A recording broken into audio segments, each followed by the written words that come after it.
Okay student, good morning. देखिए, आज हम जो है अपना दिल्ली पुलिस का पेपर नंबर 8, इससे पहले हमने 7 पेपर कवर कर लिए अपने दिल्ली पुलिस के, ठीक है। और ये पेपर है आपका 3 दिसंबर 2020 फर्स्ट शिफ्ट का पेपर है। सभी पेज नंबर 63 खोलिए, पेज नंबर 63 खोलिए सभी स्टूडेंट, ठीक है। चलिए,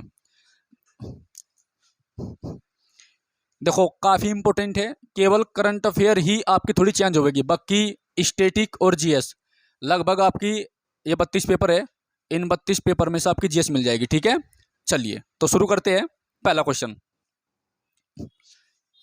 है आपका, टमाटर, प्याज और आलू की कीमतों में अस्थिरता को रोकने के उद्देश्य के भाग स्वरूप इनके उत्पादन और प्रसंस्करण को बढ़ावा देने के लिए भारत सरकार द्वारा घोषित योजना का नाम क्या है, ठीक है। तो ऑपरेशन ग्रीन्स, क्या है? ऑपरेशन ग्रीन्स, ठीक है, याद रखना। और यहाँ पर मैं एक चीज़ और आपको बता दूं, देखो आपके करंट अफेयर में कुछ ऑपरेशन हुए हैं, जैसे ऑपरेशन गंगा हुआ, ठीक है, ऑपरेशन वंदे भारत, ऑपरेशन दोस्त। ये ऑपरेशन आप याद रखना, आपके करंट अफेयर में ये क्वेश्चन पूछा जाएगा, ठीक है। मैं साथ के साथ में सब चीज़ें बता रहा आपको। आज का वर्क क्या है आपका? आज का वर्क आपका महत्वपूर्ण करंट अफेयर के ऑपरेशन को याद करना, ठीक है। चलिए, उसके बाद क्वेश्चन नंबर 2 है, निम्नलिखित में से कौन सा प्रावधान सही है?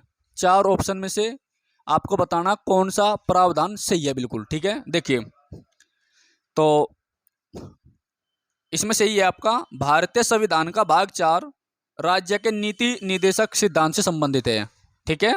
भाग 4 में क्या है? राज्य के नीति निर्देशक सिद्धांत है भाग 4 में, ये इंपॉर्टेंट है।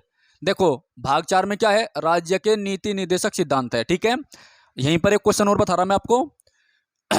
देखिए, भाग 3 में जो है ना मौलिक अधिकार है, क्या है? मौलिक अधिकार है भाग 3 में। तो संविधान के भाग 3 को भारतीय संविधान का मैग्ना कार्टा कहा जाता है। क्या कहा जाए? मैग्ना कार्टा कहा जाता है, ठीक है, याद रखना। और ये जो मौलिक कर्तव्य है, मौलिक कर्तव्य आते हैं आपके अनुच्छेद 51A में। किसमें आवे? अनुच्छेद 51A में, याद रखो, ठीक है। चलिए, और भाग 4A है, भाग 4A, भाग 4 क्लोज ए अनुच्छेद 51A, याद रखो, ओके। भाग 2 में क्या आता है? भाग 2 में आती है नागरिकता। क्या आती है? नागरिकता, ठीक है। चलिए, नेक्स्ट है तीसरा question, we are displaced my journey and stories from refugee girls around the world नामक पुस्तक की लेखिका कौन है? ठीक है, तो मलाला यूसुफजई है इसकी लेखिका, ठीक है भाई। यह किताब इंपॉर्टेंट है क्योंकि किताबें करंट अफेयर की नहीं होती, एक बार जो लिख गई वो आगे तक चलती है, ठीक है। तो किताब इंपॉर्टेंट है। अब बात करेंगे हम मलाला यूसुफजई की। मलाला यूसुफजई कौन है? नाम सुना कभी मलाला का? ये एक पाकिस्तानी है, और पाकिस्तान में इसने जो है जो गर्ल्स एजुकेशन होती है उस पर काम किया। तो जो तालिबान वाले हैं, तालिबान वालों ने इसे गोली मार दी थी, ठीक है, तो मरने से बाल बाल बची। तो लड़कियों की शिक्षा को इसने बढ़ावा दिया है, और जैसे इसने लड़कियों की शिक्षा को बढ़ावा दिया है, इसके इस काम को देखते हुए इसको और भारत के कैलाश सत्यार्थी को, मलाला यूसुफजई को और भारत के कैलाश सत्यार्थी को जो है शांति का नोबेल पुरस्कार दिया गया है। याद रखो, इंपॉर्टेंट है, ठीक है भाई। चलिए, और एक क्वेश्चन हो रहा है इसके बारे में, ये सबसे कम उम्र की महिला है जिसे नोबेल पुरस्कार मिला है, ठीक है। मैंने क्या बताया? सबसे कम उम्र की महिला है जिसे नोबेल पुरस्कार दिया गया है। अगर आपसे पेपर वाला पूछ ले कि बताइए नोबेल पुरस्कार किसकी याद में दिया जाता है, तो आपका आंसर क्या होगा? Alfred Nobel. कौन होगा? अल्फ्रेड नोबेल, ठीक है। जो अल्फ्रेड नोबेल था वो उसका था स्वीडन का, स्वीडन एक देश का नाम है, और राजधानी स्टॉकहोम है। तो इनका हथियारों का बिजनेस था। तो जो इनका हथियारों का बिजनेस था, तो इसके पापा जी और इसका जो बड़े भैया थे, ठीक है, इसके पापा जी और इसके जो बड़ा भाई था वो उस बिजनेस में जो है मर गए थे, यानी विस्फोट हो गया था उनकी फैक्ट्री में, तो ये बच गया था। इसके बचने के बाद में इसने मरने से पहले अपनी वसीयत बनाई थी, और वसीयत में इसने लिखा था इसने 5 क्षेत्र में नोबेल पुरस्कार दिया जाता है, ठीक है। तो जो इसकी संपत्ति है वो बांटी जाती है, जो अपने 5 क्षेत्र में यूनिक काम करते हैं, ठीक है। जितनी संपत्ति एक साल में देता है फ्री में, बांटता है इनाम के रूप में, ठीक है, तो वो संपत्ति इसकी कई गुना ज्यादा बढ़ जाती है। आई बात समझ में? दूसरी बात, अल्फ्रेड नोबेल जो था इसने डायनामाइट की खोज करी थी। किसी खोज करी थी? डायनामाइट। अगर आपसे पूछ ले कि डायनामाइट की खोज किसने की थी, तो आपका आंसर होगा अल्फ्रेड नोबेल। डायनामाइट क्या हुआ है? आपने फिल्मों में देखा होगा, जो बड़े बड़े पहाड़ होते हैं, पत्थर होते हैं, उनको फोड़ने के लिए प्रयोग किया जाओ डायनामाइट का। आई बात समझ में? नोबेल पुरस्कार कब देने शुरू किए गए थे? तो नोबेल पुरस्कार जो है 1901 में देने शुरू किए गए थे, ठीक है। और पहले भारतीय जिसे नोबेल पुरस्कार मिला था आपके रविंद्रनाथ टैगोर थे। 1913 में दिया गया था गीतांजलि पुस्तक के लिए, ठीक है। पहला ऐसेवित भी रविंद्रनाथ टैगोर था, पहला भारतीय भी रविंद्रनाथ टैगोर था, पहला एशियन भी रविंद्रनाथ टैगोर था, ठीक है। और साहित्य के क्षेत्र में नोबेल पुरस्कार प्राप्त करने वाला पहला आदमी भी रविंद्रनाथ टैगोर ही था, याद रखो, इंपॉर्टेंट है। तो रविंद्रनाथ टैगोर ने गीतांजलि लिख रखी, गोरा लिख रखी और चित्रांगदा लिख रखी। ये तीनों किताब मैंने आपकी टिक करवा रखी, ठीक है, याद रखो। अर्थशास्त्र का जो नोबेल पुरस्कार है वो 1967 में उसकी शुरुआत की गई थी, ठीक है। भौतिक के क्षेत्र में भारतीय भौतिक Shastri sir CV Raman, doctor sir CV Raman को जो है नोबेल पुरस्कार दिया गया था। नमस्ते भाई, ठीक है, याद रखना, इंपॉर्टेंट है। अगला है, तो अगर नोबेल पुरस्कार कोई क्वेश्चन आपसे पूछा गया है तो इससे बाहर नहीं आएगा, ठीक है, याद रखियो। अगला क्वेश्चन देखो क्या है। ICAR केंद्रीय आलू अनुसंधान संस्थान कहां पर है? तो ये शिमला में है। ये आपका स्टैटिक का क्वेश्चन है, इंपॉर्टेंट है। तो जितने भी अनुसंधान संस्थान है ये महत्वपूर्ण है। जैसे अगर कोई आपसे पूछ ले कि बताइए राष्ट्रीय विज्ञान अनुसंधान संस्थान कहाँ पर है, राष्ट्रीय विज्ञान अनुसंधान संस्थान कहाँ पर है, तो आपका आंसर क्या होगा? पणजी। कहाँ पर है? पणजी। राष्ट्रीय विज्ञान दिवस कब मनाया जाता है? 28 फरवरी को, याद रखो, ठीक है। अगर आपसे पूछ ले कि राष्ट्रीय वन अनुसंधान संस्थान कहाँ पर है, तो वो देहरादून में है। ये भी इंपॉर्टेंट है, ठीक है, याद रखियो, 28 फरवरी को। आपके उसमें स्टेटिक में सब चीजें लगवा रखी पहली। हाँ बेटा, जो मैं पढ़ा रहा इससे बार कुछ नहीं आना। आप पेपर दे गई हो, एक भी क्वेश्चन जीएस का बाहर नहीं आ सकता, इस बात की याद रखियो। तुम्हारी नौकरी तुम्हारे हाथ में है, ठीक है। नेक्स्ट है, देखो यहाँ पर एक क्वेश्चन बता रहा मैं इसमें मलाला में। इसमें देखो, इसमें लिख रहा है ना ग्रेटा थनबर्ग, मिल गया ऑप्शन नंबर बी। पता ग्रेटा थनबर्ग कौन है? ये मात्र 13 साल की है, मात्र 13 साल की है। और ये एक पर्यावरण एक्टिविस्ट है, पर्यावरण कार्यकर्ता, एक लड़की है छोटी सी। एक दिन मैंने आपको दिखाया था फोटो इसका, याद हो, ठीक है। और जो तस्लीमा नसरीन है ये बांग्लादेश की है, ठीक है, ये एक राइटर है। तो भारत में तस्लीमा नसरीन पर जो है वो लग रहा है प्रतिबंध, या भारत में नहीं आ सकती, इस पर देशद्रोह का मुकदमा चल रहा, ठीक है। नेक्स्ट है पांचवा, जल चक्र को खालिस्तान भी कहा जाता है। तो जल चक्र को जलीय चक्र कहा जाता है, ठीक है, याद रखना। छठा क्वेश्चन देखो, आपने इससे पहले 3-4 पेपर पढ़ लिए, हर पेपर में शेरशाह सूरी का क्वेश्चन होगा, है ना। हर पेपर में विजयनगर साम्राज्य क्वेश्चन होगा। इसे क्या सीखा? शेरशाह सूरी, हुमायूं इंपोर्टेंट है, विजयनगर साम्राज्य इंपोर्टेंट है, याद रखो, ठीक है। तो शेरशाह सूरी और हुमायूं के बीच कन्नौज का युद्ध कब लड़ा गया था? मैंने दोनों युद्ध बताए थे आपको, याद रखो। 1532 में हुमायूं ने शेरशाह सूरी को हराया था, 1539 में शेरशाह सूरी ने हुमायूं को हराया था। फिर 1540 में एक युद्ध हुआ था जिसका नाम था कन्नौज का या बिलग्राम का युद्ध, उसमें भी शेरशाह सूरी ने जो है हुमायूं को हराया था, ठीक है। और हुमायूं को जो है एक अफगानी ने जो है, ठीक है, मतलब डूबते बचा लिया था।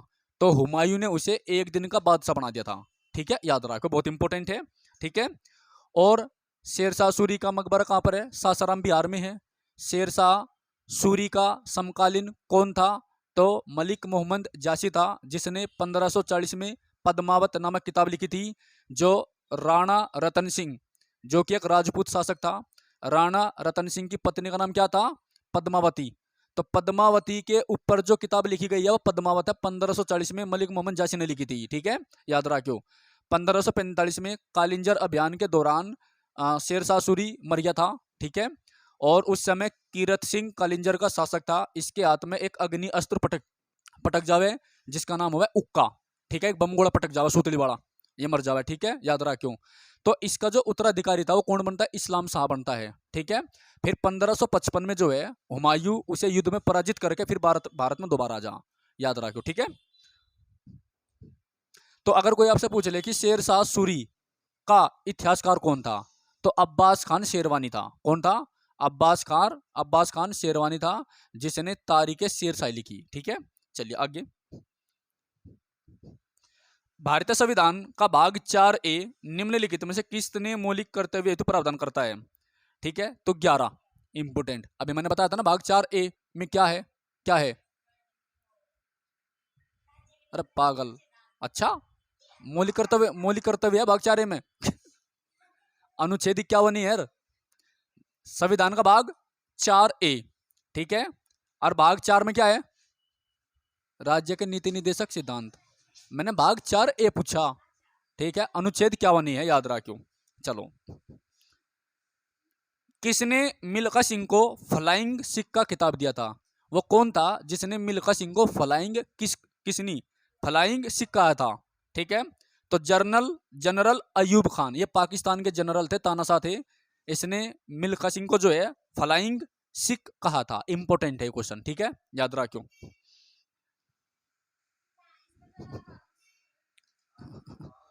आठवां क्वेश्चन पूछ रहा मैं, पूछा मैंने। क्वेश्चन नंबर 9 पे आ जाऊं।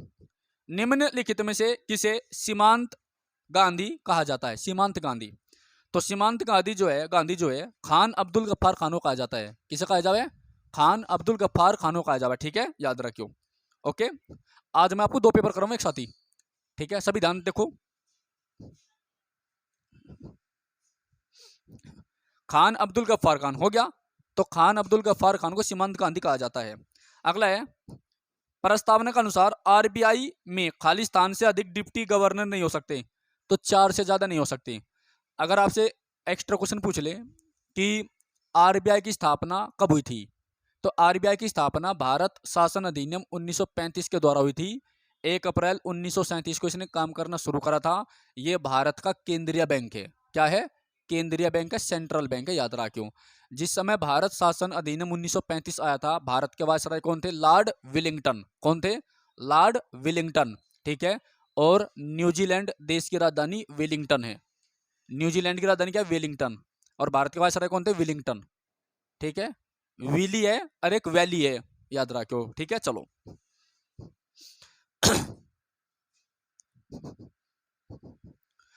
ओणम का पूर्व प्रमुख रूप से निम्नलिखित में से किस राज्य में मनाया जाता है? ओणम।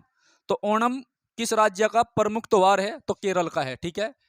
आई बात समझ में? इंपोर्टेंट है। और आपके क्वेश्चन बता दूं मैं, केरल में एक झील है जिसका नाम है वेमनांद झील।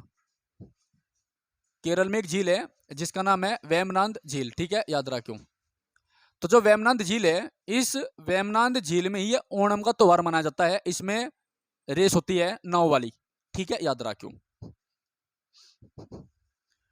12वां क्वेश्चन देखो, दिसंबर 2019 में मॉरिशस गणराज्य की राजधानी राष्ट्रसभा ने खालिस्तान को सर्वसम्मति से मॉरिशस का राष्ट्रपति बनाया था। इंपोर्टेंट है। तो मॉरिशस के जो वर्तमान राष्ट्रपति है वो है पृथ्वीराज सिंह रूपन। कौन है? पृथ्वीराज सिंह रूपन। और इससे पहले कौन था? इससे पहले था परवीन कुमार जगन्नाथ। कौन था? परवीन कुमार जगन्नाथ, ठीक है, इंपोर्टेंट है, याद रखियो। देखो, एक पक्षी है, उस पक्षी का नाम क्या है? डोडो। डोडो एक पक्षी है, ये ईवीएस यानी पर्यावरण का क्वेश्चन है। डोडो एक पक्षी है, इस पक्षी के नाम पर मॉरिस नमस्ते गुड़िया। डोडो एक पक्षी है, इस पक्षी के नाम पर मॉरिशस में एक यहां जा गुड़िया, जा। मॉरिशस में एक पक्षी, सॉरी, डोडो एक पक्षी है, इस पक्षी के नाम पर मॉरिशस में जो है एक वृक्ष का नाम भी डोडो रखा गया है। तो डोडो जो पक्षी है आपका विलुप्त हो चुका है। क्या हो चुका है? विलुप्त हो चुका है, ठीक है भाई। चलो,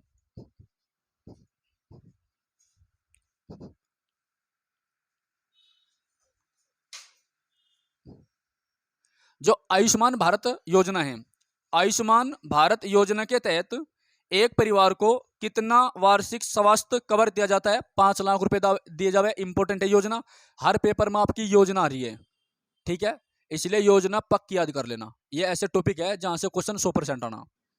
क्वेश्चन नंबर अगला, संगीतकार तुलसीदास बोरकर का संबंध किस वाद्य यंत्र से है? तो जो संगीतकार तुलसीदास बोरकर है उसका संबंध है हारमोनियम से, ठीक है। तो वाद्य यंत्र से संबंधित व्यक्ति भी आपके आ रहे हैं। ये दोनों क्वेश्चन जो है आपके स्टैटिक जीएस के हैं। 15वां क्वेश्चन, आदिल शाह का मकबरा गोल गुंबज किस राज्य में? इंपोर्टेंट है, ठीक है। तो गोल गुंबज कहां पर है? ये गुंबज नहीं है, गुंबद है। गोल गुंबद कहां पर है? कर्नाटक राज्य में है और बीजापुर में है। दुनिया की सबसे बड़ी जो गुंबद है वो कौन सी है? गोल गुंबद है। कौन सी है? गोल गुंबद है, ठीक है, याद रखो, इंपोर्टेंट है। कहां पर है ये? कर्नाटक के बीजापुर में है, ठीक है। चलिए,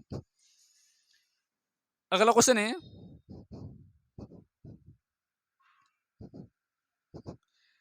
17वां क्वेश्चन देखो 17। भारतीय संविधान का निम्नलिखित में से कौन सा अनुच्छेद राष्ट्रपति पर महाभियोग हेतु प्रक्रिया का प्रावधान करता है? राष्ट्रपति पर महाभियोग किस आर्टिकल के द्वारा लगता है? ये क्वेश्चन भी आपको पता है, बताइए। Very good, article 61। देखो आर्टिकल 61 के द्वारा इंपॉर्टेंट चीज बता रहे हैं, यहीं पर ध्यान दो। आर्टिकल 61 के द्वारा भारत के राष्ट्रपति पर महाभियोग लगता है, ठीक है, याद रखना। आर्टिकल 52 में क्या है? भारत का एक राष्ट्रपति होगा। आर्टिकल 52 के द्वारा भारत का राष्ट्रपति होगा। 60 में राष्ट्रपति की शपथ का उल्लेख है। 61 में राष्ट्रपति पर महाभियोग लगेगा। आर्टिकल 72 में राष्ट्रपति की क्षमादान की शक्तियां हैं। आर्टिकल 79 में संसद के गठन का उल्लेख है।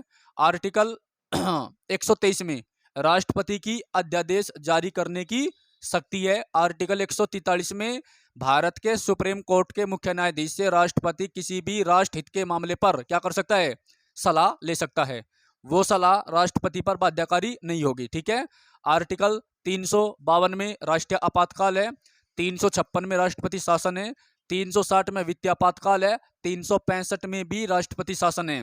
तो 356 और 365 में क्या अंतर है?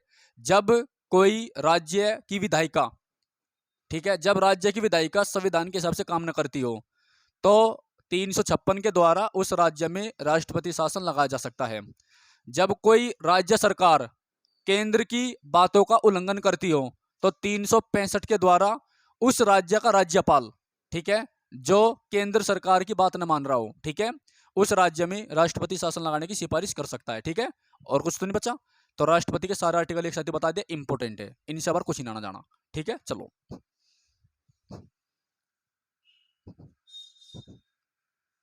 अच्छा, महाभियोग होता क्या है?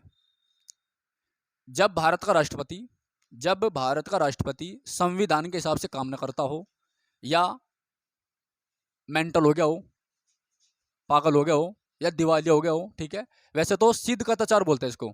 जब भारत का राष्ट्रपति सिद्ध कदाचार या अपने पद का निर्वहन करने के लिए असमर्थ हो, ठीक है, या संविधान के हिसाब से काम न करता हो, तो दोनों सदनों में से कोई भी एक सदन कितने हमारे? 2, लोकसभा एंड राज्यसभा, ठीक है, हमारे 2 सदन है, लोकसभा और राज्यसभा।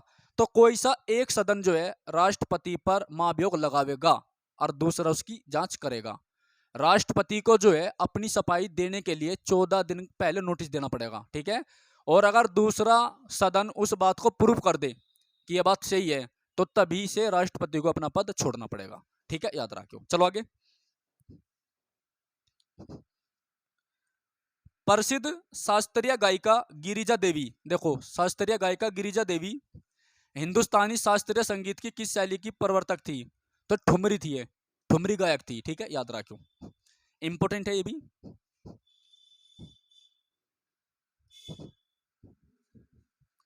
देखो 1900 क्वेश्चन काफी बड़ा दे रखा है, लेकिन मैं शॉर्टकट कर रहा। इसका मतलब यह है कि भारत के किस राज्य में लिंग अनुपात यानी सेक्स रेशियो सबसे कम होगा? वह हरियाणा है आपका, ठीक है, याद रखियो। और सबसे ज्यादा कहां पर है?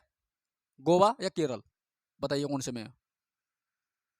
गोवा में है, ठीक है, ए प्रति 1033 है। आई बात समझ में? नेक्स्ट है देखो अगला 20 क्वेश्चन। एक क्वेश्चन आपका नदियों का भी आ रहा है पेपर में, तो नदी नाले इंपोर्टेंट है। उस नदी का चयन करें जिस पर सिंगूर बांध का निर्माण किया गया है। वो नदी कौन सी है? मंजीरा, इंपोर्टेंट है। कौन सी नदी है? मंजीरा, ठीक है। बाकी कावेरी आपको पता ही है, कावेरी, नर्मदा, झेलम, ठीक है। कावेरी के बारे में आपको बता चुका हूं मैं, नर्मदा के बारे में बता चुका हूं। कावेरी को कौन सी नदी कहते हैं? बूढ़ी गंगा कहते हैं, या ठीक है। नर्मदा नदी मध्य प्रदेश के अमरकंटक से निकलती है। मध्य प्रदेश का जबलपुर नर्मदा नदी पर है। नर्मदा नदी पर जो है धुआंधार जलप्रपात है मध्य प्रदेश में, ठीक है। उसके बाद है गुजरात में जो है यूनिटी ऑफ स्टेचू, ठीक है, एकता की जो मूर्ति है वो भी आपकी नर्मदा नदी पर ही है। सरदार वल्लभ भाई पटेल की मूर्ति है। और नर्मदा नदी जो है खंबात की खाड़ी पे मुहावना बनाती है। नर्मदा और ताप्ती नदी, नर्मदा नदी डेल्टा नहीं बनाती है, अरब सागर में जाके गिरती है, ठीक है, याद रखियो। झेलम नदी, झेलम नदी कहाँ से निकलती है? वेरीनाग झील से निकलती है, ठीक है। और वेरीनाग झील से निकलने के बाद फिर ये कहाँ पर आती है? वुलर झील में आती है। उसके बाद जो है आपका श्रीनगर झेलम नदी पर है, याद रखियो, झेलम नदी पर श्रीनगर है, इंपोर्टेंट है। उसके बाद में जो झेलम नदी है इसे वितस्ता नदी, हाइडे स्पीच के नाम से जानते हैं। या तो वितस्ता नदी कहते हैं या हाइडेस्पीच कहते हैं। और हाइडेस्पीच वितस्ता नदी का युद्ध कब हुआ था? 326 बीसी में हुआ था। कब हुआ था? 326 बीसी में हुआ था। किसके बीच में हुआ था? सिकंदर और पोरस के बीच में हुआ था। कौन जीता था? सिकंदर धोखे से जीत गया था, पोरस हार गया था। ठीक है, याद रखियो। पोरस कौन था? पोरस आपका पंजाब का शासक था, इंपोर्टेंट आपने पढ़ा होगा। ठीक है, और सिकंदर एकमात्र ऐसा शासक था, ठीक है, जिसका जन्म अलग महाद्वीप में हुआ, मृत्यु अलग महाद्वीप में हुई और दफनाया अलग महाद्वीप में गया। ठीक है, याद रखियो। सिकंदर को विश्व विजेता कहा जाता है। क्या कहा जाता है? विश्व विजेता कहा जाता है। 18 महीने भारत में रहा है वो, और 18 के 18 महीने उसने क्या करा? युद्ध लड़े हैं। ठीक है, भारत में वो जम्मू कश्मीर से खैबर दर्रा पार करके आया था। ठीक है, और 323 बीसी में जो है बेबीलोन में उसकी मृत्यु हो गई थी, याद रखियो। और कुछ तो नहीं बचा, इंपोर्टेंट है। चलो आगे देखते हैं। इसके 3 सेनापति भी थे। Number 1 Nearchus, number 2 Aristobulus, number 3 ओनोसेक्रिटस।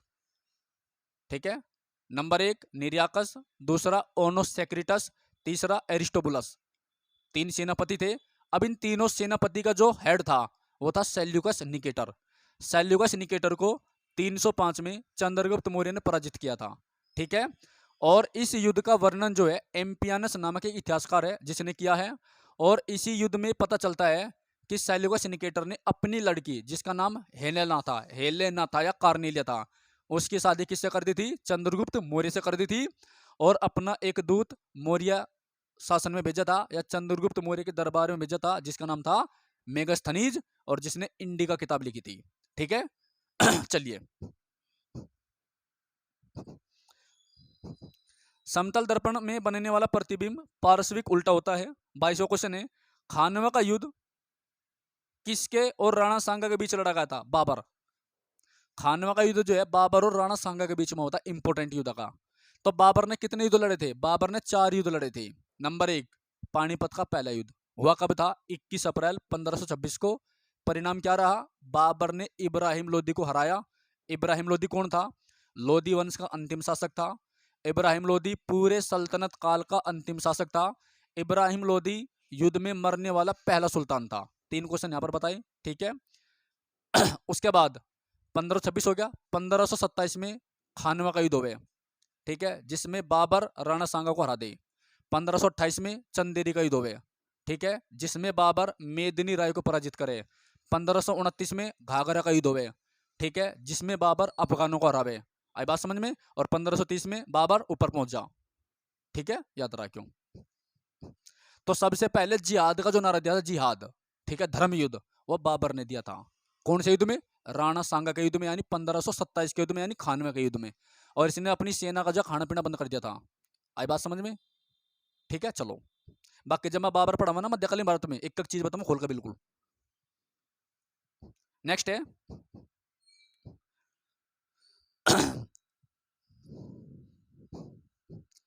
Bharat सरकार ने किस वर्ष तक किसानों की आय दोगुनी करने का लक्ष्य रखा है? 2024 तक। छोड़ियो इसको।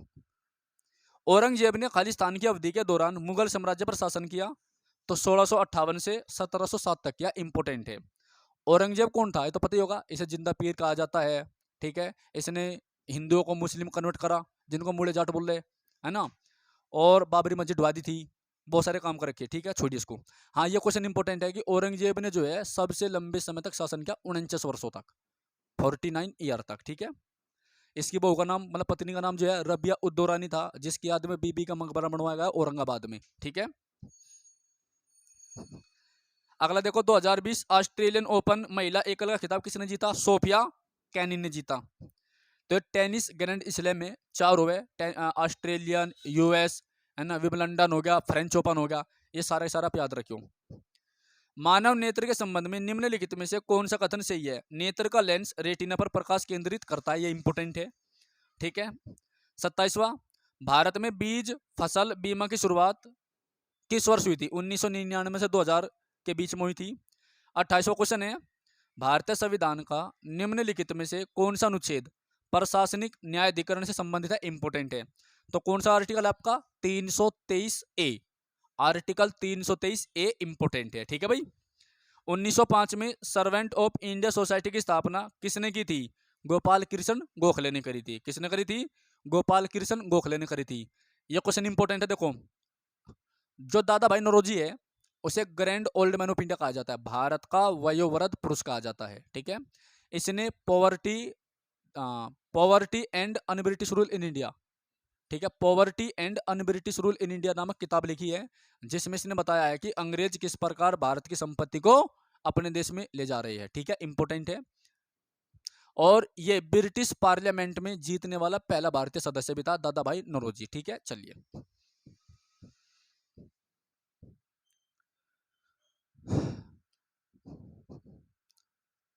किस बंदरगाह का नया नामकरण दीनदयाल बंदरगाह रखा गया? तो कांडला बंदरगाह का रखा गया, इंपॉर्टेंट है। ठीक है, चलिए। कांडला जो है ना गुजरात में है, याद रखियो। उस राज्य को पहचाने जिसके साथ तेलंगाना की सीमा नहीं लगती। तो तेलंगाना की सीमा किसकी से लगती है? छत्तीसगढ़ से लगती है, आंध्र प्रदेश से लगती है और कर्नाटक से। तो किससे नहीं लगती? तमिलनाडु से नहीं लगती। ठीक है, याद रखना। मैंने आपको बताया था तेलंगाना जो है कब बना था? 2 जून 2014 को। ठीक है, तेलंगाना राज्य 2 जून 2014 को बना था। और तेलंगाना राज्य की जीवन रेखा जो है अमरावती को कहा जाता है। अमरावती एक नदी है। देखो, अमरावती नदी पर अमरावती बसा हुआ है और तेलंगाना की राजधानी अमरावती है। ठीक है, याद रखियो।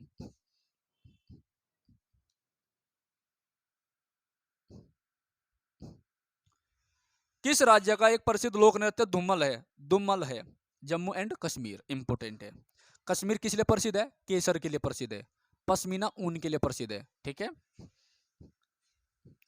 शरीर में आयोडीन की कमी का लक्षण निम्नलिखित में से कौन सा है? क्वेश्चन उल्टा पूछ रखा। क्वेश्चन क्या होना चाहिए था?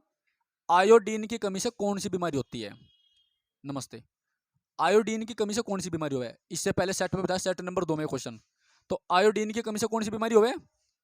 घेंगा, गलगंड, ठीक है, या गोइट्री। घेंगा, गलगंड या गोइट्री आपकी बीमारी होती है, इसमें याद रखो। रतौंधी विटामिन ए की कमी से, देखो यहां से इंपॉर्टेंट चीज बता रहा आपको। नंबर 1, विटामिन की खोज किसने करी थी? तो विटामिन की खोज करी थी फंक ने। कब करी थी? 1911 में करी थी, याद रखो। विटामिन ए की कमी से कौन सी बीमारी हुआ है? रतौंधी, जिसे नाइट ब्लाइंडनेस बोलते हैं। विटामिन B1 की कमी से क्या होता है? Berry berry. विटामिन B1 की कमी से क्या होता है? बेरी बेरी बीमारी होवे। विटामिन सी की कमी से स्कर्वी होता है। विटामिन डी की कमी से रिकेटस होता है। विटामिन ई की कमी से प्रजनन शक्ति खत्म हो जाती है। विटामिन के की कमी से रक्त का थक्का नहीं जमता है। ठीक है, विटामिन B12 की कमी से क्या होता है? एनीमिया रोग होता है। आई बात समझ में? चलो, प्रोटीन प्रोटीन की कमी से क्या होता है? मारामस एंड कवास्कियोर। ठीक है, ठीक है भाई, चलो।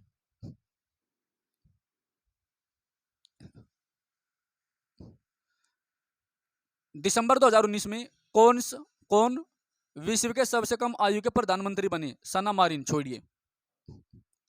आरबीआई का राष्ट्रीयकरण किस वर्ष किया गया था? 1949। इससे पहले देखो 2 क्वेश्चन हो गए आरबीआई के। इससे पहले एक क्वेश्चन आ रहा है इसी पेपर में, दूसरा। तो मैंने क्या बताया था? आरबीआई की स्थापना भारत शासन अधिनियम 1935 के द्वारा हुई थी। उस समय भारत के वायसराय लॉर्ड वेलिंगटन थे।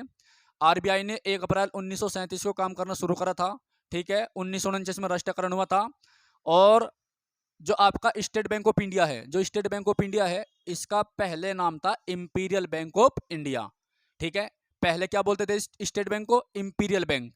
1956 में इंपीरियल बैंक का नाम बदल के स्टेट बैंक ऑफ इंडिया कर दिया था। ठीक है, भारत का सेंट्रल बैंक कौन सा? आरबीआई। आरबीआई से पैसे नहीं निकलवा सकते जाके। ठीक है, दूसरी बात, जो स्टेट बैंक ऑफ इंडिया है, यह भारत का एकमात्र ऐसा बैंक है जिसकी विदेशों में सबसे ज्यादा शाखाएं हैं। ठीक है, विदेशों में सबसे ज्यादा शाखाएं किस बैंक की है? एसबीआई की। 14 बैंकों का राष्ट्रीयकरण कब हुआ था? 1969 में। उस समय प्रधानमंत्री कौन थी? इंदिरा गांधी। ठीक है, याद रखियो। नाबार्ड बैंक कब बना था? 1982 में। ठीक है, सहकारी बैंक कब बना था? 1973 में। एडीबी एशियन डेवलपमेंट बैंक कब बना था? 1967 में। मुख्यालय कहां पर है? मनीला में। इससे पहले सेट में था क्वेश्चन। मनीला किस देश की राजधानी है? फिलीपींस की। ठीक है, और फिलीपींस के चौथे राष्ट्रपति कौन थे? रमन मैग्सेसे, जिसकी याद में मैग्सेसे पुरस्कार दिया जावे। 2019 का रवीश कुमार को दिया गया था, जो एनडीटीवी के एडिटर थे। ठीक है, चलिए। और रेमन मैग्सेसे पुरस्कार को जो है एशिया का नोबेल पुरस्कार कहते हैं। जो रेमन मैग्सेसे पुरस्कार है इसे एशिया का नोबेल पुरस्कार बोल रहे हैं, ठीक है। गणित का नोबेल पुरस्कार एबल पुरस्कार को बोलते हैं। पत्रकारिता का नोबेल पुरस्कार पुलित्जर पुरस्कार को बोलते हैं। फिल्म उद्योग के लिए नोबेल पुरस्कार ऑस्कर अवार्ड को बोलते हैं, ठीक है। चलिए अगला क्वेश्चन है भाई आपका।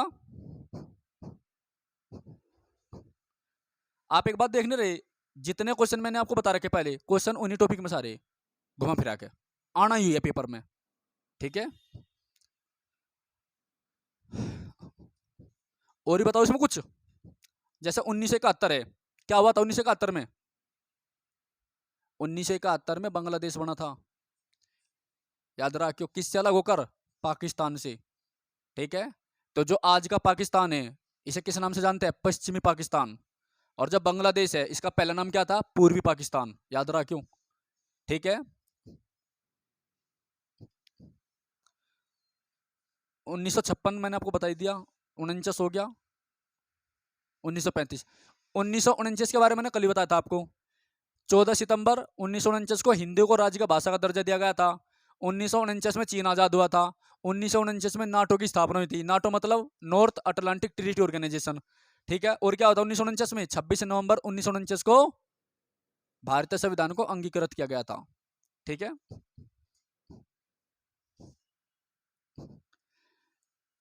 अमेरिका का राष्ट्रीय खेल कौन सा है? बेसबॉल का। क्या है? बेसबॉल, ठीक है। अमेरिका कब आजाद हुआ था? 4 जुलाई 1776 को। अमेरिका कब आजाद हुआ था? 4 जुलाई 1776 को आजाद हुआ था। अमेरिका के पहले राष्ट्रपति कौन थे? George Washington. 16वें राष्ट्रपति कौन है अमेरिका के? Abraham Lincoln. 42वें कौन थे? 42वें राष्ट्रपति बराक ओबामा। 44वां कौन था? इससे पहले कौन था? Donald Trump. और अब कौन है? जो बाइडन। तो जो बाइडन कौन से नंबर का राष्ट्रपति है? 45वें नंबर के। याद रखिए इस बात को, ये सारे क्वेश्चन आए हुए हैं।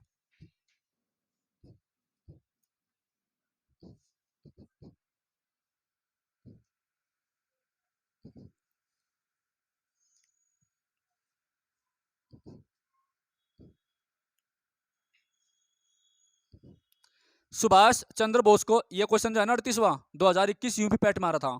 सीधे बैठ ले मधु। सुभाष चंद्र बोस को 1938 में कांग्रेस अधिवेशन का अध्यक्ष चुना गया था। कौन से कांग्रेस अधिवेशन का अध्यक्ष चुना गया था? तो एक अधिवेशन हुआ था 1938 में जिसका नाम था हरिपुरा, ठीक है। हरिपुरा अधिवेशन में जो है महात्मा गांधी की और सुभाष चंद्र बोस का जूता बच जावे, ठीक है। आई बात समझ में? तो सुभाष चंद्र बोस ने जो है कांग्रेस के पद से इस्तीफा दे दिया था। तब इसने अपनी एक पार्टी बनाई थी 1939 में, उसका नाम था फॉरवर्ड ब्लॉक। क्या नाम था उसका? Forward block. तो जब सुभाष चंद्र बोस ने कांग्रेस के अध्यक्ष पद से इस्तीफा दिया, इसके बाद में उसकी अध्यक्षता जो है डॉक्टर राजेंद्र प्रसाद ने करी थी। ये क्वेश्चन आपका यूपी पैट मारा था, ठीक है, याद रखियो।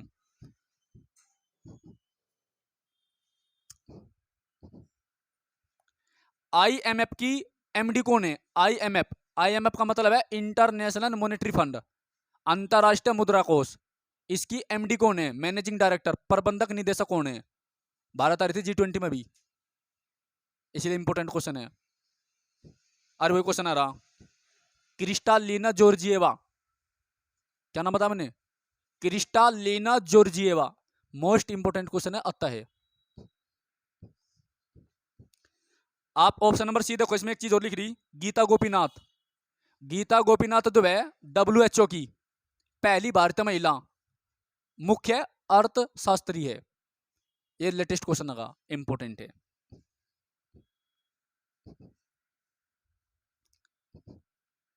समुद्र में खालिस्तान समुद्री मील की दूरी तक फैली है, 12 मील।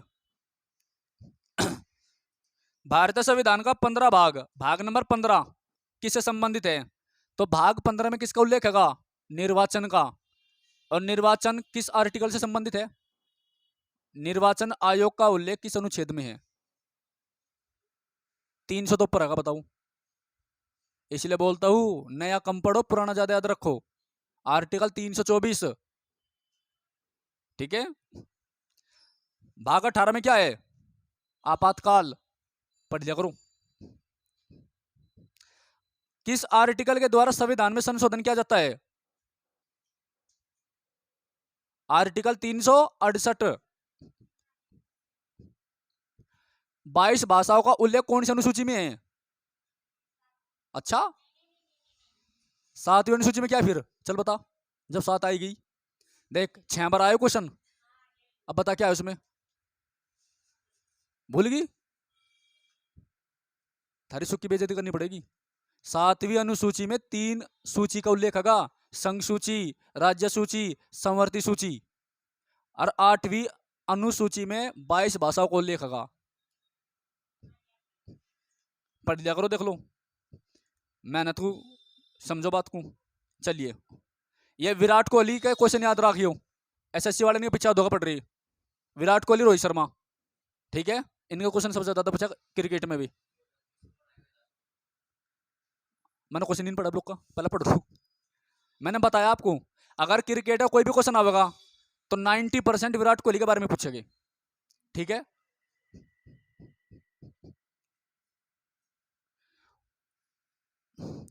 और इस बार जो क्वेश्चन आएगा वही बता रहा आपको मैं, किसके बारे में आएगा? शुभमन गिल के बारे में आएगा, ठीक है। शुभमन गिल क्रिकेटर है, चेक कर ले गूगल पे। कल 121 आउट हुआ, ठीक है, कोई बात नहीं। चलो आगे देखो, क्वेश्चन का नहीं। क्वेश्चन नंबर 43, 1939 में फॉरवर्ड ब्लॉक की स्थापना किसने करी? जो जो क्वेश्चन में ओरल बताऊं ना, वो सबसे ज्यादा मिलेगा तुम्हें पेपर में, इस बात को याद रखियो। तो 1939 में फॉरवर्ड ब्लॉक की स्थापना किसने करी? सुभाष चंद्र बोस ने। सुभाष चंद्र बोस कब पैदा हुआ था? ये बताया था मैंने कई बार, 23 जनवरी 1897 में। 23 जनवरी 1897 में। कहां पर? कटक में। कटक कौन सी नदी पर है? महानदी पर। और महानदी पर कौन सा डैम है? हीराकुंड डैम, जो सबसे लंबा डैम है, ठीक है, याद रखियो। और सबसे ऊंचा कौन सा है? टिहरी डैम। लंबा हीराकुंड, ऊंचा टिहरी। टिहरी बांध कौन सी नदी पर है? भागीरथी पर। हीराकुंड कौन सी पर है? महानदी पर। 23 जनवरी को कौन सा दिवस मनाया जाता है? पराक्रम दिवस। 24 जनवरी को कौन सा दिवस मनाया जाता है? उत्तर प्रदेश दिवस। 25 जनवरी को राष्ट्रीय मतदाता दिवस। 26 जनवरी को क्या नाम है उसका? रिपब्लिक डे, गणतंत्र दिवस। 30 जनवरी को शहीद दिवस, महात्मा गांधी है। इंपोर्टेंट जो तो बता रहा, जब उसमें ही नहीं तो कोई बात नहीं।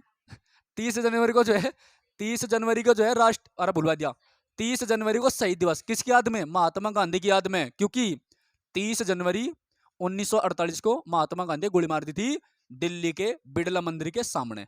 बिड़ला मंदिर कहां पर है? दिल्ली में। यह क्वेश्चन में लगवा रखा, ठीक है, याद रखियो। जो सुभाष चंद्र बोस था, इसने किताब लिख रखी, क्या नाम है उस किताब का? Indian struggle. 1923 में जब भारत आया था, ठीक है, तो 23 में आने के बाद में इसने महात्मा गांधी को कांग्रेस के चुनाव में हरा दिया था। और जैसे इसने महात्मा गांधी, नमस्ते भाई, जैसे इसने महात्मा गांधी को हराया तो महात्मा गांधी के और इसके बीच में जो है मनमुटाव हो गया, ठीक है, याद रखियो। आपकी जो इंडियन नेशनल आर्मी है वो भी सुभाष चंद्र बोस ने बनाई थी, ठीक है। आज लोग कहे कैसे मरा, क्यों मरा, ये अज्ञात है, पता तो है लेकिन बताते नहीं। अगर पता लग गया सही तो देश में दंगे भड़क जाएंगे, ठीक है। चलिए, इसके बारे में और लाल बहादुर शास्त्री के बारे में आज तक ये नहीं पता कैसे मरा था, लेकिन रिपोर्ट्स ये बताती है कि लाल बहादुर शास्त्री को जो है ताशकंद समझौते में जहर दे दिया गया था, उसके दिल की धड़कन रुक जावे। वह रिपोर्ट आज तक सार्वजनिक नहीं हुई, ठीक है। चलिए,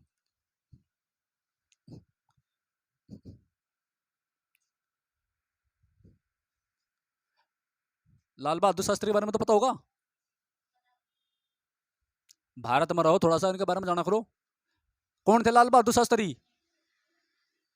बताइए भाई, कौन थे लाल बहादुर शास्त्री?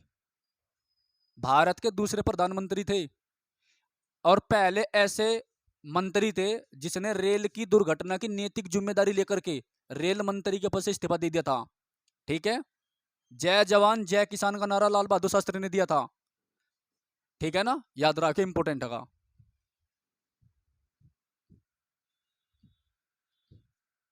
और मरणोपरांत भारत रत्न मिला था उसको, सबसे पहले मरणोपरांत भारत रत्न जिसे दिया गया था वो लाल बहादुर शास्त्री था, ठीक है।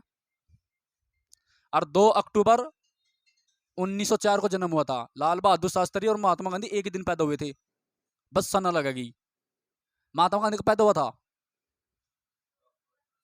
वेरी गुड, 2 अक्टूबर 1869 को। 1869 में और क्या हुआ था? 1869 में जो है स्वेज नहर खोली गई थी। स्वेज नहर जो है लाल सागर को कौन सागर से जोड़े? लाल सागर को भूमध्य सागर से जोड़ती है। 1956 में राष्ट्रीयकरण किया गया था उसका। पढ़ लिया करो चीजों को अच्छी तरीके से। चीजों को आप जो है ना लिंक करके पढ़ो, ठीक है। चलिए, तो सुभाष चंद्र बोस हो गया भाई आपका। अगला क्वेश्चन है, सारे जहां से अच्छा हिंदुस्तान हमारा किसने लिखा? मोहम्मद इकबाल ने लिखा। इंपोर्टेंट है।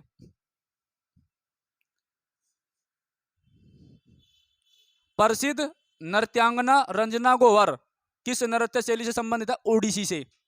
यानी ओडिसी जो नृत्य है उड़ीसा राज्य का है, ठीक है। और उड़ीसा का पुराना नाम क्या था? कलिंग। राजधानी क्या थी? तोसली। राजा कौन था? खारवेल। अभिलेख कौन से संबंधित है? हाथी गुम्फा अभिलेख, याद रखियो। और हाथी गुम्फा अभिलेख में भारत का नाम भारत मिलता है, ठीक है।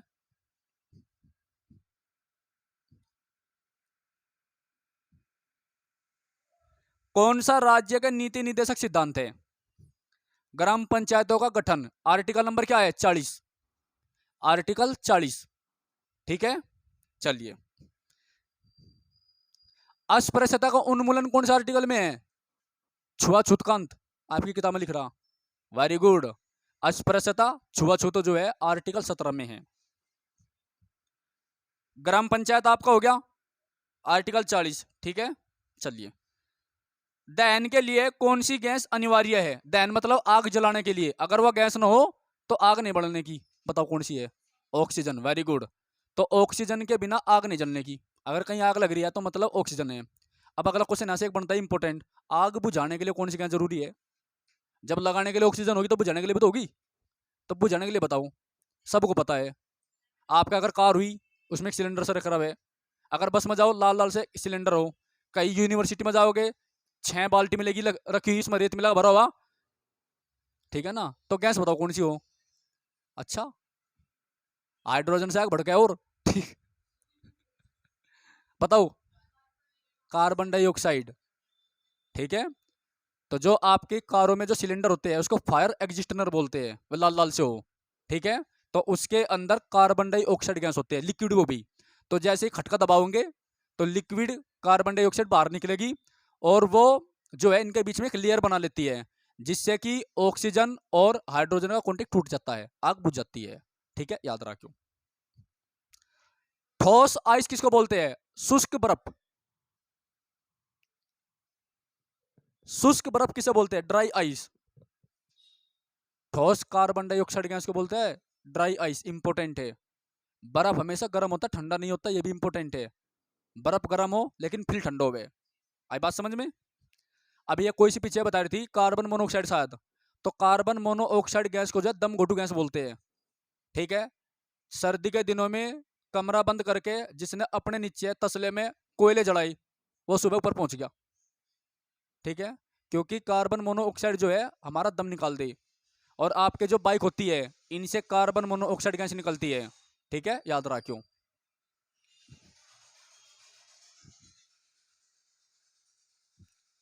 Sulphur dioxide. सल्फर डाइऑक्साइड जो गैस है ये इंपॉर्टेंट है। पहली बात, आदमी के जो बाल टूटते हैं कमजोर होते हैं वो सल्फर की कमी से होते हैं, एक तो बात याद रखियो। सल्फर डाइऑक्साइड के कारण आपकी एसिड रेन होती है, जो कि मार्बल को या संग मर मर को जो है भुरभुरा दे। जैसा आपने देखा होगा ताजमहल, ताजमहल का रंग जो फीका पड़ा लग रहा, क्यों? एसिड रेन के कारण। और एसिड रेन जो है आपकी हमारी फसलों को बर्बाद कर देती है, फसलों के लिए मतलब खत्म हुए, ठीक है। तो आगरा में सबसे ज्यादा एसिड रेन होती है, क्योंकि यमुना वहां पर प्रदूषित है। आई बात समझ में? हाइड्रोजन आपको पता ही है। चलिए, अगर हम बात करें ऑक्सीजन की, ऑक्सीजन गैस की स्थापना किसने करी थी? खोज। ऑक्सीजन गैस बनाई थी जोसेफ प्रिस्टले ने। किसने बनाई थी? जोसेफ प्रिस्टले ने। हाइड्रोजन गैस की खोज किसने करी थी? हेनरी कवेंडिश ने, ठीक है। चलो, अगला क्वेश्चन देखो, कौन सा मान अम्लीय विलयन का पीएच मान है? 2। क्वेश्चन नंबर 50 और आखिरी देखिए, फीफा विश्व कप 2026 इंपोर्टेंट क्वेश्चन है भाई ये। फीफा वर्ल्ड कप 2026 आगे क्या लिख रहा? कहाँ किया जाएगा? तो कहाँ पर होगा? यूनाइटेड स्टेट यानी अमेरिका, कनाडा और मेक्सिको, 3 जगहों का इंपोर्टेंट है। कहाँ पर होगा? 3 जगह होगा भाई आपका, ठीक है। चलिए, फीफा वर्ल्ड कप किससे संबंधित है? फुटबॉल से, ठीक है।